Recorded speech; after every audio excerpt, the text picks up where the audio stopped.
For a long time, there's been a massive debate as to whether or not video games should be considered a form of art. When this conversation pops up, you will almost always hear people talk about games like Death Stranding, Journey, Pathologic, or maybe even something like Persona. Recently, I was watching a friend of mine stream Sky, Children of Light, and he was constantly saying how beautiful the game is and how it should be considered art. And I absolutely agree with him, and anyone who has ever spoken about the artistic merit of video games. However, let me pose a question to you. If something like this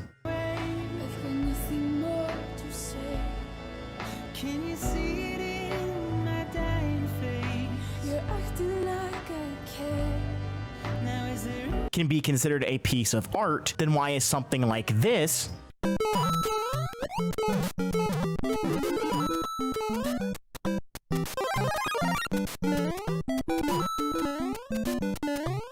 never in the same conversation? To answer that question, I think we're going to need to start by asking, what is art? According to a quick Google search, art can be defined as the expression or application of human creative skill and imagination. The key words being human creative skill and imagination. With that definition in mind, wouldn't Super Mario Bros. Or any other game ever made fall into that category? But before that, you know what definitely is an artistic feat? You pressing the subscribe button. Let me start off things by pulling back the curtain and describing who exactly I am. While I use this adorable VTuber model of a corgi in various different costumes, I am in reality a 27-year-old fat, bald man who works 50 hours a week in a chemical plant in a building without any air conditioning in this ridiculously hot Texas summer heat. Why does that matter? Because I'm not the kind of guy you'd usually think of when you think artist. I've never been to art school, and the last time I tried to draw, it looked like this.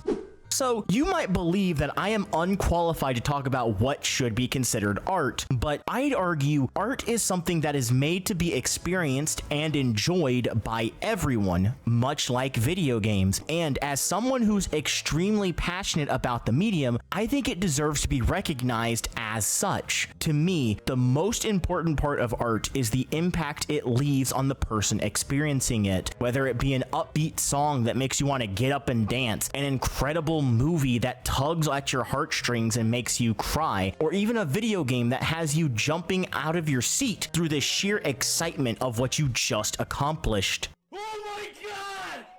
Oh my god!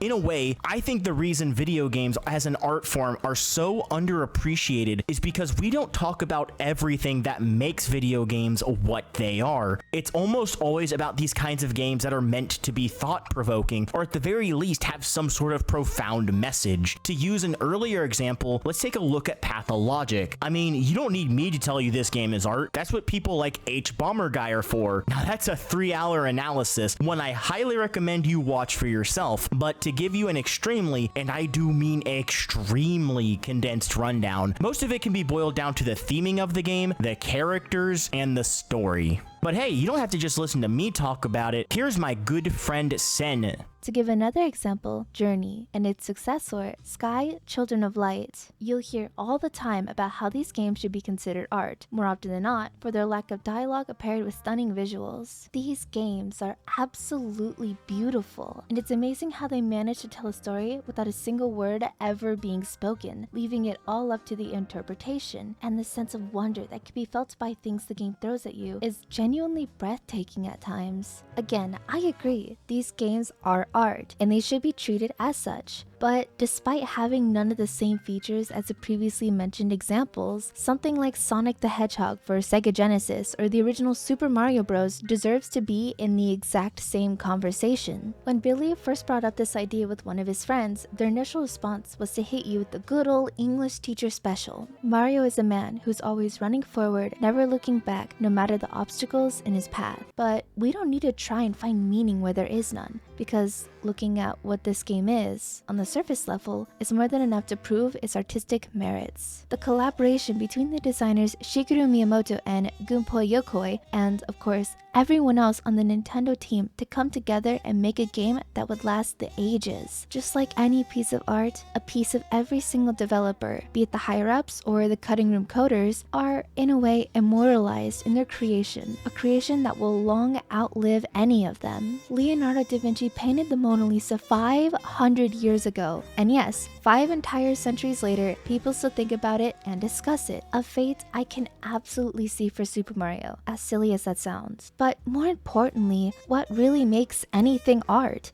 It is the impact it leaves on people. When you played Super Mario or Sonic for the first time, how did it make you feel? Was it wonder at playing a video game for the first time? Maybe excitement for a brand new adventure? Joy even as you see the title screen appear at the idea of playing the game? Not to mention the sense of satisfaction of beating Bowser, the frustration at running into a Goomba and dying, and even the annoyance as Toad once again tells you that your princess is in another castle. Thank you, Sen. And maybe you think it's unfair or ridiculous to compare something like playing a video game to the Mona Lisa. It's kind of like comparing Citizen Kane with a drawing made by your 3-year-old child on the fridge. But here's my counter argument. While that drawing may never be put in a museum, I can bet the emotions it made you feel are just as, if not more intense than any movie, painting, piece of music, book, or whatever else you've ever experienced. And as such, it would be considered art. And if that can be the case for a cute drawing made by a 3-year-old, then why can it not be the case for an Italian plumber jumping on turtles? Hey guys, I hope you enjoyed the video. It's a bit different from my normal content, and as you no doubt noticed, much shorter. But I wanted to try something a bit new. I have another video in the works currently, but I'll be honest, it's hard to push through after the last video's massive failure, so please bear with me as I attempt to get through the downsides that come with content creation. But if you liked the video, please leave a comment and tell me what you think of it. Maybe I make more videos like this in the future in between the more massive projects. And thank you to my good friend Sen for providing some of the voiceover for this video. Check out their channel in the description below. And thank you to everyone else for watching the video. And as always, have a wonderful night.